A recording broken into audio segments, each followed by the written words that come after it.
নমস্কার, Assam prime network থেকে আমি ইন্দ্রাণী আপনাদের স্বাগত জানাচ্ছি।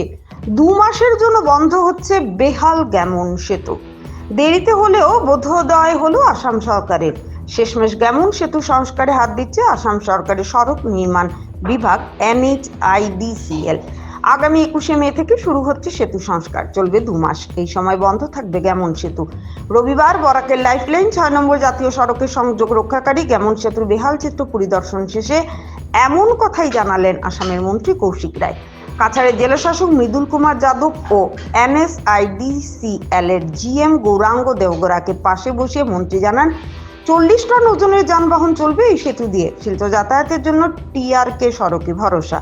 ছোট গাড়ি সহযোগে এই সড়ক ধরেই যেতে হবে শিলচর। ছাত্রছাত্রীদের যাতে কোনো অসুবিধা না হয় সেদিকে দৃষ্টি রাখতে জেলা প্রশাসনের দৃষ্টি আকর্ষণ করেছেন মন্ত্রী রায়।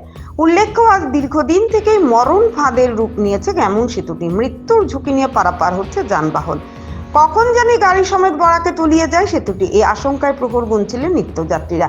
এই সেতুর বেহাল রূপ নিয়ে কম লেখালেখি হয়নি, কম কালি খরচ হয়নি, কিন্তু কে শোনে কার কথা? বলা যায় দর্শক আসনেই ছিল সরকার।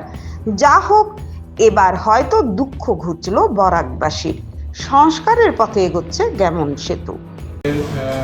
কাছাড়ের জেলা আয়ুক্ত, NHIDCL কর্তৃপক্ষ, PWD এবং স্থানীয় যারা বিভিন্ন ডিপার্টমেন্ট তাদের সঙ্গে নিয়ে আমরা আজকে যে গ্যামন ব্রিজ, সেই গ্যামন ব্রিজ পরিদর্শন করলাম। এবং গ্যামন ব্রিজ আমরা জানি যে দীর্ঘদিন থেকে ব্রিজের অবস্থা খুবই খারাপ।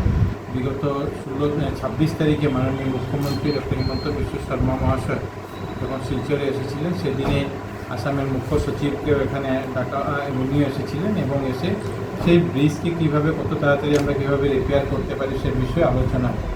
আগামীকালকে NHIDCL কর্তৃপক্ষ সেই ব্রিজ বন্ধের জন্য নোটিশ বের করবেন এবং 21 তারিখ থেকে ব্রিজকে 2 মাসের জন্য আপাতত বন্ধ রেখে সেই ব্রিজের যে রিপেয়ারিংয়ের কাজ, সেই রিপেয়ারিংয়ের কাজ আরম্ভ করা হবে যাতে মানুষের অসুবিধা না হয়। সেটার জন্য রানীফেরি যে রাস্তা আছে, আমরা জানি কালাইন থেকে রানীফেরি হয়ে শিলচর পর্যন্ত যেটা রাস্তা, সেই রাস্তারও রিপেয়ারিংয়ের কাম মোটামুটি শেষ পর্যায়ে আছে। আরও যে অল্টারনেটিভ ছোটোখাটো রাস্তা, সেগুলিকেও যাতে ঠিকঠাক করে আমরা একটু আমাদের যে গাড়ি বা ট্রাক সেগুলিকে যাতে আমরা পাঠাতে পারি। 2 মাস জন্য NHIDCL সময় নিয়েছে, কিন্তু আমরা জানি যে 2 মাসের মধ্যে ব্রিজ তাদেরকে কমপ্লিট করতেই হবে। কিন্তু এই সময় মানুষের কিছু অসুবিধাও হবে, বিশেষ করে কাটিগড়া এলাকা হোক, আমাদের বদরপুর, পাঁচগ্রাম, হাইলাকান্দি, শ্রীভূমি জেলার লোকদের কিছু কষ্ট হবে। তো সেই কষ্ট যাতে যত কম কষ্টে মানুষকে আমরা সুবিধা দিতে পারি, সেটার জন্য রাজ্য সরকারও তৎপর আছে।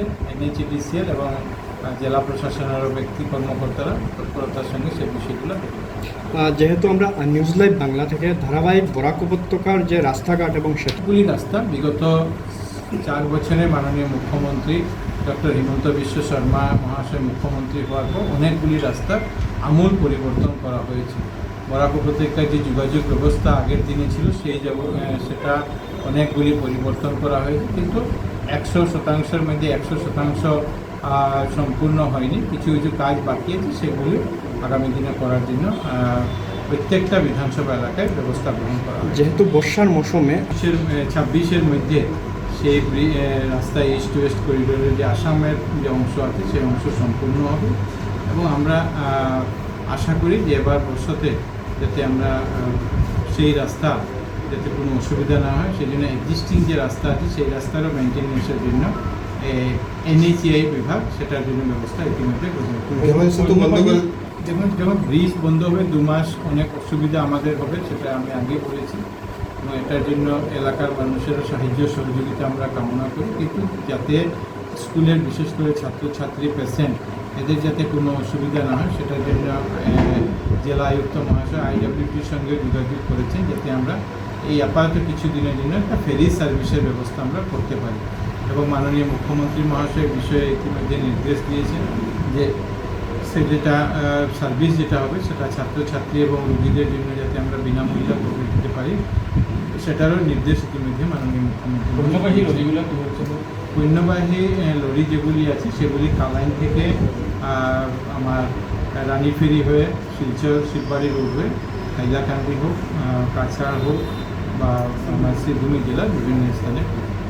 যেহেতু কাটিগড়ার বিভিন্ন ছাত্রছাত্রীরা বধুপুরে পড়াশোনা করে, যেটা আপনারা বলেছেন নথিপত্রে দেওয়া হবে, সেক্ষেত্রে স্কুলের যে টাইম, ওই টাইমে তো সব ছাত্ররা যেতে পারবে না। সেক্ষেত্রে কি প্রশাসনের তরফে কোনো স্কুলকে কোনো নির্দেশ দেওয়া হবে যে ছাত্র জেলা আয়ুক্ত মহাশয় আছেন, উনি বিভিন্ন স্কুল কর্তৃপক্ষের সঙ্গে একবার সে বিষয়গুলি নিয়ে আলাপ আলোচনা করে এটা সমাধানের রাস্তা করতে হবে।